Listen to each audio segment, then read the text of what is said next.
Welcome back to another episode of 40 Facts About the 40K Universe. I am your host, Gersh1, and you are watching One Mind Syndicate. Today we do things a little bit different. We don't talk about the conflicts of Warhammer 40K, but rather the alliances and the peace between the Imperium and the Eldar. If you're new to the channel, subscribe. We post Warhammer 40K content every single day, and if you enjoy our content, thank our patrons on Patreon. Link in the description if you want to support the channel. But with that said, let's get into 40 facts of an Imperial and Eldar alliance. Conflict between Space Marines and Craft World Eldar can be traced as far back as the Great Crusade, most notably the meeting between Fulgrim, Primarch of the Emperor's Children Legion, and the Eldar Farseer, Eldrad Ulthran, upon the Eldar Maiden world of Tarsis. Both leaders had come in peace to discuss the Imperial compliance of the planet, and Fulgrim's willingness to ignore Imperial doctrines on the matter, and to leave the Eldar Maiden world unconquered by the Imperium. But the main issue that Eldrad was attempting to pursue was that the Imperial War Master Horus had turned to chaos, and sought to betray the Emperor of Mankind. However, Eldrad was unaware that Fulgrim had already been corrupted by contact with a Slaaneshi demon blade that had been recovered from the world of Loran. The supposedly peaceful meeting soon turned into a bloody battle when Ulthran sensed that the Emperor's children had already been corrupted by She Who Thirsts. Being that Fulgrim was unaware of the existence of the chaotic taint within himself or his Astartes, or even what chaos was at the time, the Ulthway Eldar's actions were seen as a betrayal and great insult to the offer of friendship and peace that Fulgrim had offered them with the Imperium of Man. And since that time, the Eldar have showed very little love towards the Imperium of Man, which they view as a brutish, repressive, and extraordinarily arrogant government. And yet Imperial records have showed that the Eldar have fought side by side with Imperial Space Marines and troops of the Imperial Guard on multiple occasions.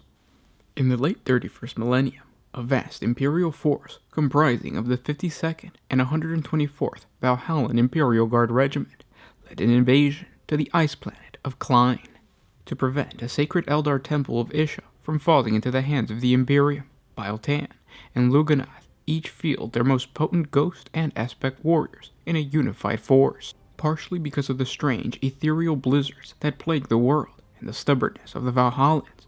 What was intended to be a fast strike resulted in a protracted and exhausting conflict. Eventually, the Eldar reached the temple and encircled it with ghost warriors, only for a warp blizzard to bring new terrors in the form of a wave of demons.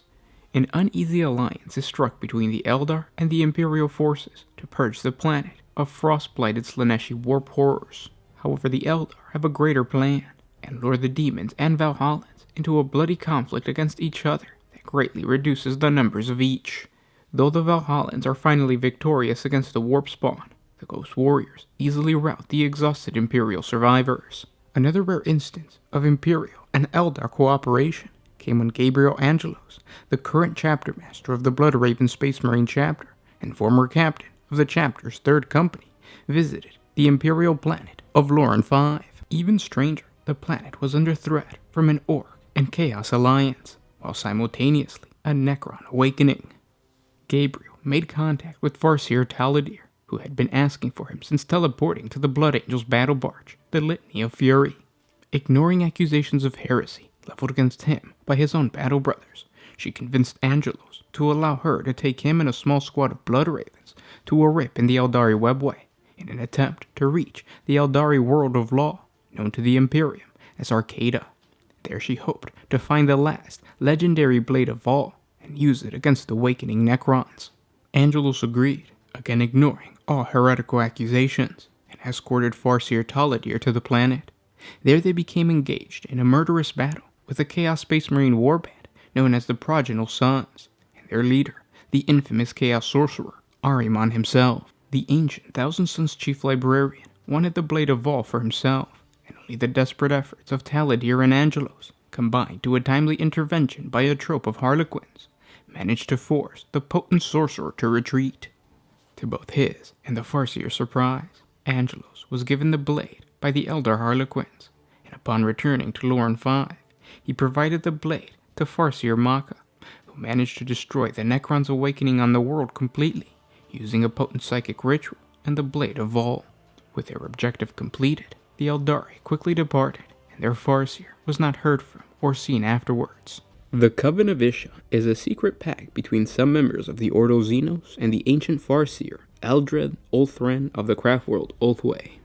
According to the Coven's librarian, the information provided by the Eldar through this pact has been linked to a number of disastrous events that engulf the Imperium of Man, including the Sanapan Scouring, the Mortis Annihilation, the Third Coming of Orion, and the First War of Armageddon. The Coven has rarely been invoked, for the Eldar rarely required the help of the Imperium, and the Imperium never looks towards Xenos for help. The most recent time that the Coven was activated was when Deathwatch Space Marines from the Ordo Xenos had to help the craft world Ulthwé to counter the Dark Eldar's recent raids that took many Ulthwé prisoners to Hersprax, the homeworld of Lilith, the Witch Queen. The prisoners were taken to be slain in the Gladiatrix Games.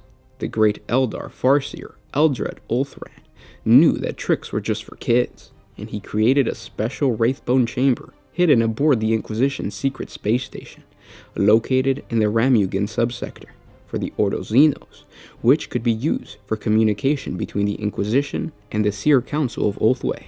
The Inquisitor Lord Saishon was summoned there to hear the request of Ulthran that the Imperium aid the Eldar in securing craftworld Ulthwé by recovering a lost Eldar relic.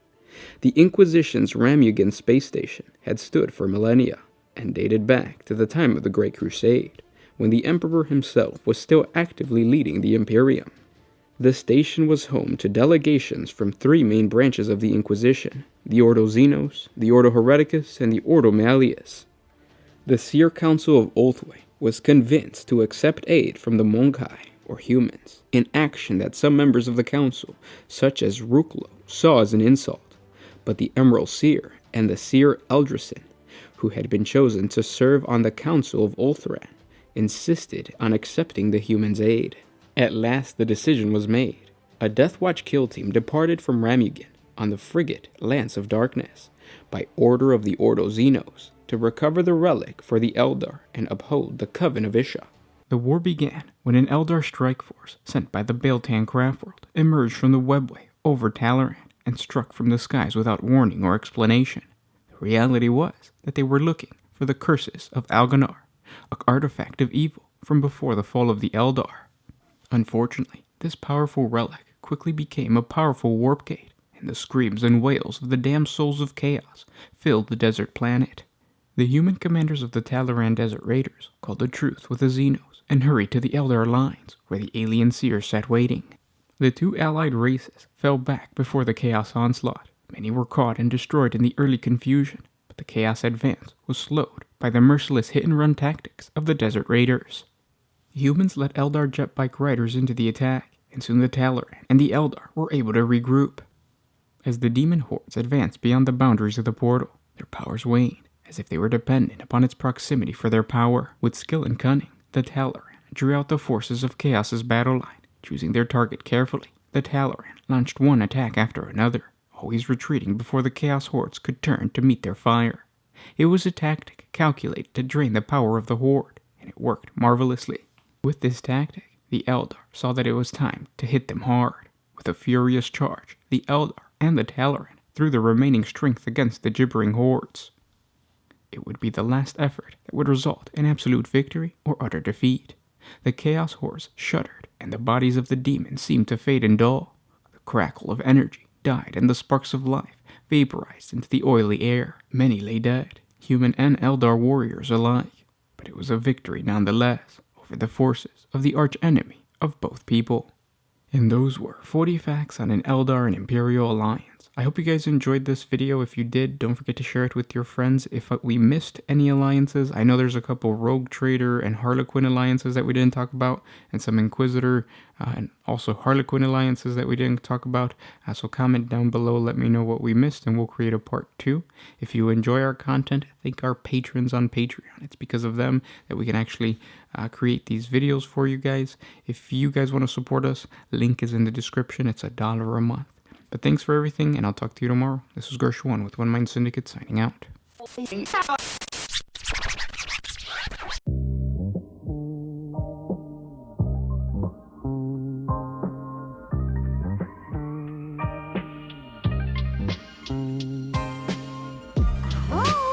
Look at my pretty